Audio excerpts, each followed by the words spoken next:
今日は Vlog 風にマンスリーマンションで過ごす一日をお届けします。私はオーストラリアに住んでいるんですけれども、日本で手術を受けることにしまして、術前の検査などの関係で手術の1ヶ月前から日本に滞在をしています。父も母も亡くなってしまって、実家もなくなってしまったので、日本へ来るときはいつもホテルに滞在をしています。なのですが、去年から胃の調子が悪くなってしまって、食べられるものが限られているので、手術前は体調管理も大切なので、今回は自炊ができるマンスリーマンションを選びました。 10% オフだ。イエーイ。私はオーストラリアで留学事業の会社を経営しているんですけれども、なので手術を控えている今も毎日このように仕事をしています。このように部屋で仕事をしたり、このマンションですね、ラウンジがあるんですよ。なので気分転換にラウンジでお仕事をしたりしています。マンスリーマンションって本当に必要最低限のものしかないんですよね。なのでまさにミニマルライフですが、それがとっても心地よくて気に入っています。物が少ないとここまで心が軽くなれるんだなと、シンプルってなんていいんだろうって感じています。なのでこれからはもっとシンプルなライフをしていきたいなって思うようになりました。マンスリーマンションを選ぶときって、病院に通いやすいところでという、基本的な条件はありましたが、住んでみたい街に住んでみれるっていういいチャンスでもありましたので、最初どこに住みたいかなと選ぶのに結構楽しみました。このマンションはこのラウンジもあるっていうのもポイントだったんですが、ただ仕事をしていてもですね、ふと手術のプレッシャーが押し寄せてきたり、物思いにふけってしまったりもしています。さて、今日は土曜日の朝です。朝窓を開けると、このようにバルコニーからドーンとスカイツリーが見えてます。部屋から見れるこの景色もこちらを選んだポイントでもありました。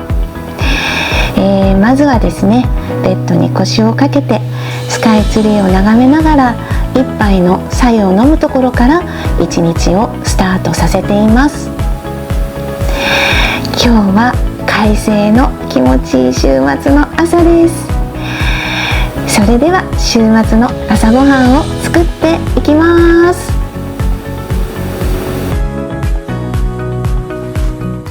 はい、私このおままごとのようなキッチン、だいぶ慣れてきました。はい、ということで今日も、週末の朝ごはん作りたいと思います。今日はあるので、お味噌汁を作ろうと思います。だしもないし、もう本当にあるもので、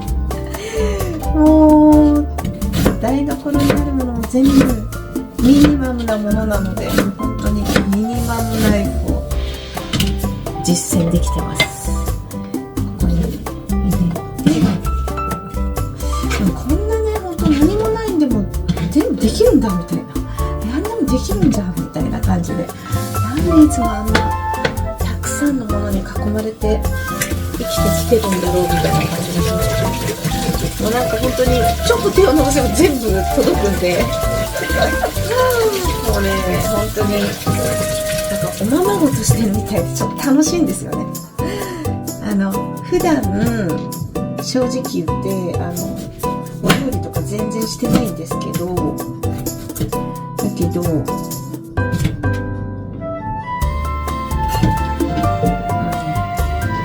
こにいるとなんかお料理が楽しい感じがします。なんかね、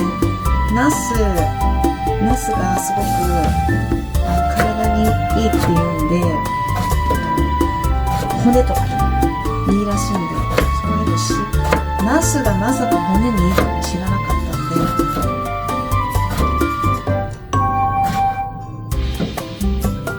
で、あんまり食べてなかったんですけど、それを知ってちょっと意識して食べれるときは食べようとしてます。オーストラリアのナスはめちゃくちゃ大きいんでね、大きくてもう皮とか分厚くてあんま美味しくないんですよ、正直。ナスのステーキとかにすれば美味しいんでしょうけど、なんかそれもあんまりなんかやる気になれず、あんまり食べれてないんですけど、日本とかね、韓国のナスはちっちゃくて美味しいんで、皮が薄くて、なので積極的にここにいる間は食べたいなと思ってます。ちょっと私胃がね、去年から良くないんで、ちっちゃめに具は切っちゃってます。自己流なんでよくわかりませんが、なんかマンスリーマンションとか2回目か、十何年前に1回うちの会社で日本に支社をね立ち上げた時に3ヶ月ぐらいかな、マンスリーマンションで行ったことがありました。その時は三軒茶屋だったね、三茶、あっちの好きなんで、渋谷とかね、あっちの感じが好きなんで、おしゃれな感じ好きなんで、あっちの方にしてましたけれども、なんか多すぎちゃうと、なんか鍋がね、鍋に入れとくしかないんで、鍋があんまり体にいいような鍋じゃないんで、ナスはとりあえず2本だけにして、でもう一本はさっき YouTube で見た塩しかないんですよ、うち塩しかないんだけど、何かできないかなと思って、っていうかよく塩とお酢で何でしたっけ、塩もみみたいな簡単なおしんこみたいなのは作ってるんですけど、塩だけしかないからお酢買うのもあと2週間ちょっとなのにお酢買うのももったいないから、なんかないかなと思って YouTube を見たところ、塩もみってお酢なくても塩だけできたっていうのが分かって、なのでちょっとそれに挑戦します。切り方もその YouTube に出てたこの細長い切り方でやってみます。ちょっと大きいかな、まあいいか、100回噛まなきゃいけないからちょっと大きいとめんどくさいんですよね。もうちょっと薄く本当は切った方がいいような気がするんだけど、まあいいか、とりあえずやってみます。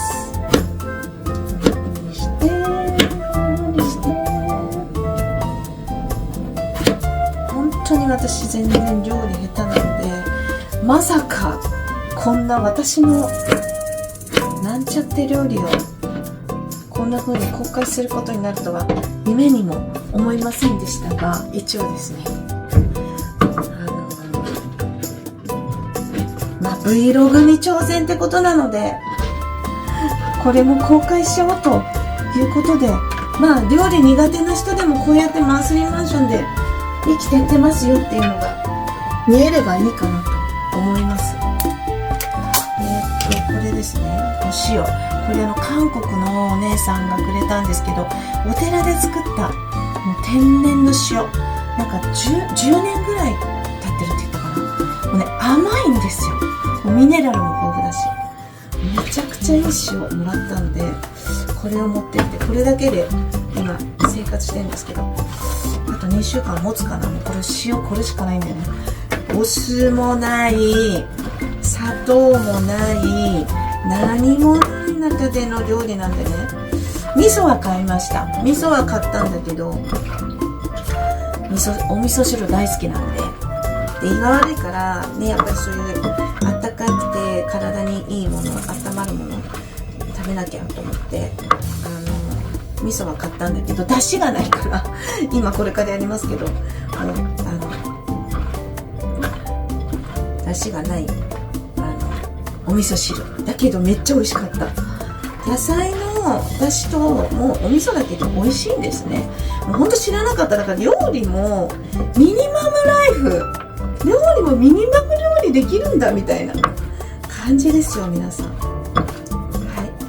い、なんかねこうやってねすごい押し付けてグッグッってやってたんで真似してやってます。最近はね YouTube で学べるからいいですよね。とこんな感じで多分寝かしとけばおしんこみたいに食べれるかなと思うんで、はい、では次はお味噌汁に参ります。はい、まあ本当はこれだけでもいいんだけど増えるわかめも買ったし、なのでこれだけでもいいんだけど、ちょっとね栄養取るために人参買っといたのがあったんでこれ食べようと思ったけど芽が出ちゃいました。まあいっか、芽出ても人参食べていいかちょっと調べようと思ったんですけど、まあいいや、めんどくさい。これもかわいい。なんか育てたらなんか観葉植物になりそうだけど、まあいいか。はい、ということでとりあえず人参も入れます。大丈夫かな、芽出てても。本当に今骨粗しょう症って言われて更年期ね、これね知らなかったんですけど、朝犬の散歩してて大きな犬が急に出てきて逃げようとして転んでしまって、そしたら右手首を骨折しちゃったんですよね。それが1年半前で、その時に一応骨の密度、骨密度を測ってみなさいって言われて測ってみたら骨粗しょう症って言われてめっちゃショックだったんですよね。で骨粗しょう症でって言われてからもうめちゃくちゃいろいろ調べて、もう本当にそこからも昔から健康フェチでしたけど、そこからめちゃくちゃもう本当に調べ始めて、でどうしたらこの骨粗しょう症を治せるかっていうか、骨密度を上げるかっていうか、いかに健康でこの世にいる限り自分の足で立って歩いて全部できて健康的に生活できるかっていうのを本当にいろいろちょっと研究してて、でやっぱりなんて言っても食べ物なんだなっていうことで一生懸命、まあ料理も苦手、仕事忙しくて時間ない、そして仕事で忙しいからもう疲れ切って体力ないっていう中でも必死こいて、まあこのようにミニマルではありますが一応気は使ってるんですね。なので例えば今日みたいにナスと玉ねぎとわかめで別にそれでもお味噌汁全然いいんだけど、っていうかお味噌汁に昔は人参入れなかったですけど、入れてる人もいるかな。だけどこうやってちょっと多すぎたかな。こうやってできるだけお味噌汁に入れて、お味噌汁だけ飲めばある程度栄養たくさんたっぷり取れるみたいな状況にしております。ということで、はい。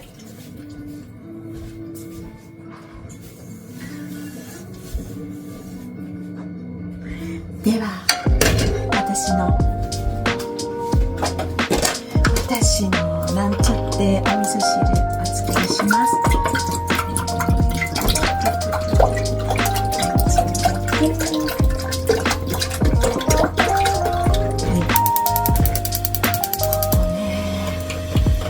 ガスがいいんですよ。私もオーストラリアの家ではもうガスじゃないんで、結構ねやっぱオーストラリアガスじゃない家増えてて、特に高層マンションとかマンションはやっぱり安全のためにもガスじゃないのが多いんですよね。なのでやっぱり、ね、料理がねしにくいし美味しくないんですよ。だけどここはガスなんでもうすぐにお湯も沸くし、もうね美味しいんですよね。同じ目玉焼きでもチャーみたいな感じで、もう本当に YouTube とかで見るようなお料理のそんな感じでできるんで、もう本当ねガスっていいなってつくづく思いました。やっぱり節約するために蓋閉めて早く沸騰するようにしております。でその間に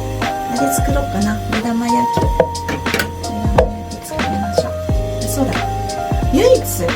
唯一韓国から持ってきたタッパー一つだけ、ちっちゃいやつ、お姉さんがじゃあ行ってきますっていう、日本に行ってきますっていう朝に、これ持ってけば一つ軽いからみたいなことで言ってて、いらないかなと思ったんだけど、じゃあ軽いから持ってきますとか言って持ってきたのがめっちゃ役に立ってる。やっぱね、こういうものって必要ですね。だいぶしなってます。ここに入れておしんこみたいな形で後で食べたいと思います。ちょっと一応汁があった方が美味しいかもしれない。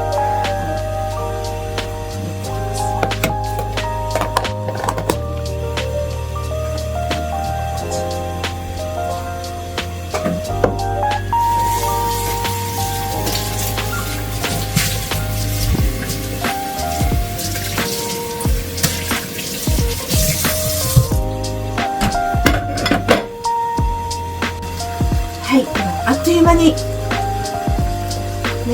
目玉焼き作ろうかなと思ったら、あっという間にお湯が沸騰しましたので、さすがガスだ。では早速入れてまいります。多分いろんなやり方あると思うんですけど、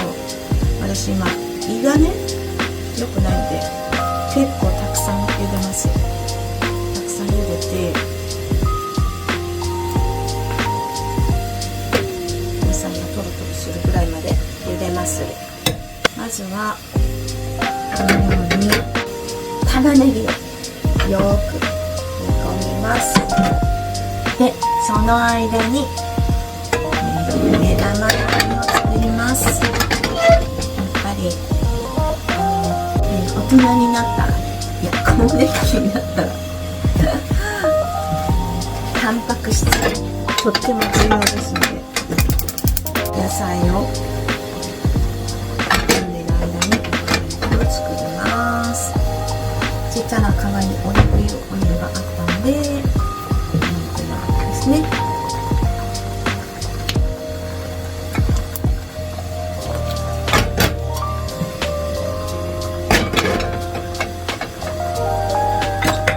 同時進行。はい、人参を入れて、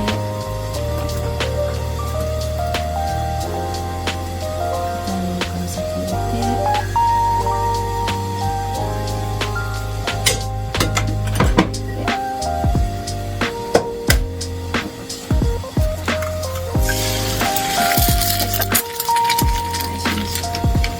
でその間にですね、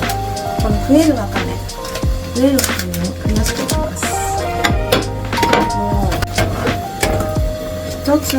お皿でも何種類もの何役もの役割を果たしてくれてます。わかめもですね、すごく骨にいいそうなので、これ6役もうちっちゃいところで何でもできますね。はい。目玉焼き失敗しました。やっぱり同時にこういうことになるので、ガスだから失敗した目玉焼きも美味しそうだ。美味しそう。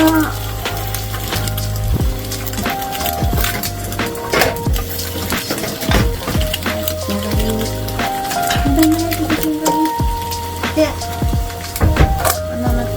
足をです。足をもうちょっと入れました。はい、では手際いいですよね。では早めにナスも入れます。はい、パクパク。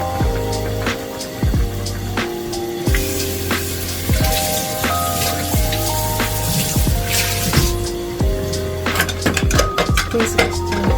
洗いながらですね。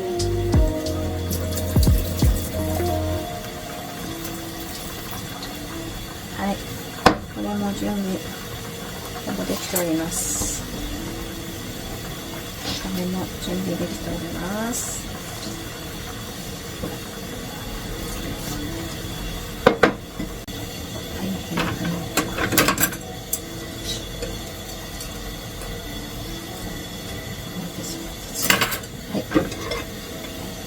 目玉焼きはこ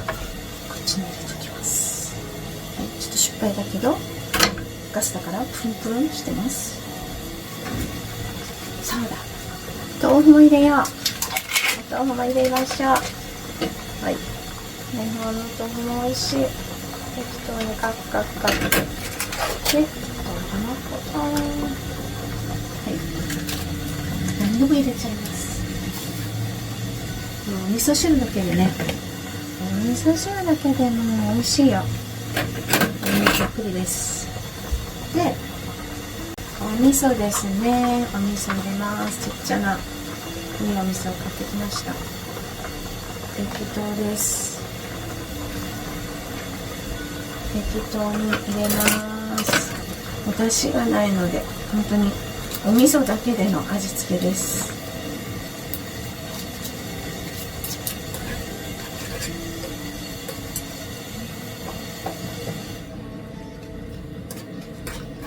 私胃が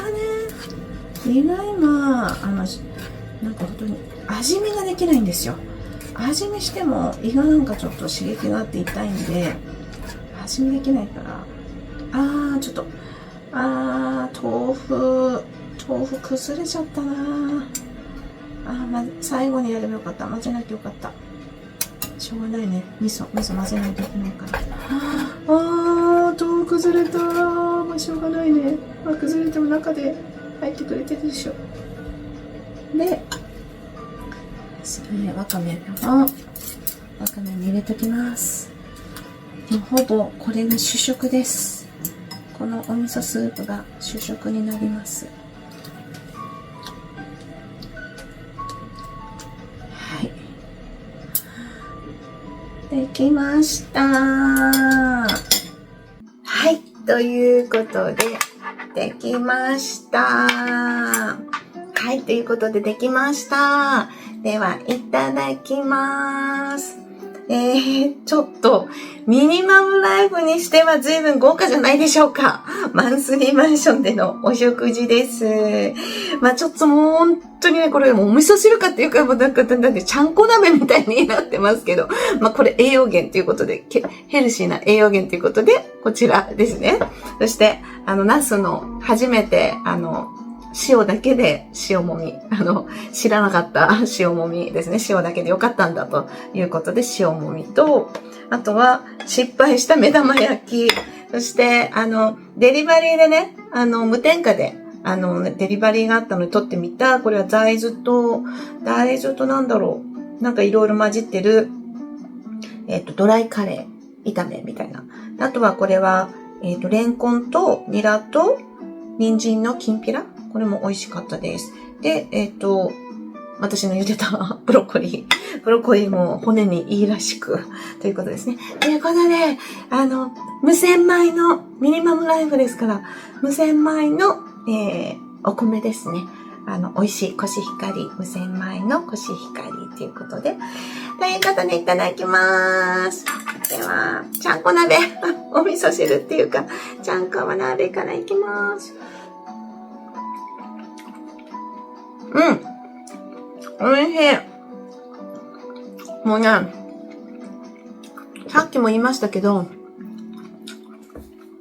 胃がね、良くなくて、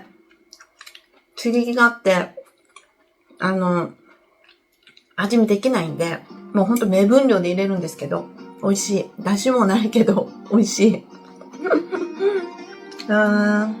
ということでね、これも、ちょっと食べてみます。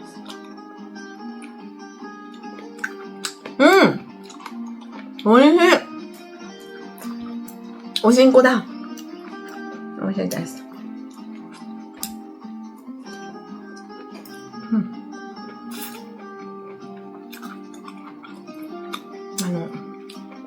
100回ずつ噛まなきゃいけないので、こ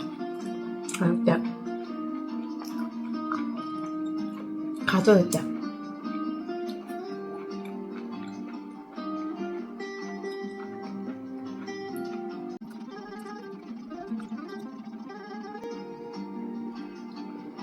これで100回ですけど、本当にこれやると全然違って、もうこれがやった時の胃の消化力と、これできなかった時は本当全然違うんで、もうこれ本当ね、訓練されて今、私もよく噛むってどういうことなのって、100回噛むとか50回噛むとか言うけど、どういうことなのって思ってましたけど、本当に、これを、実践してみて、わかりました。その効果、ぜひやってみてください。おいしい。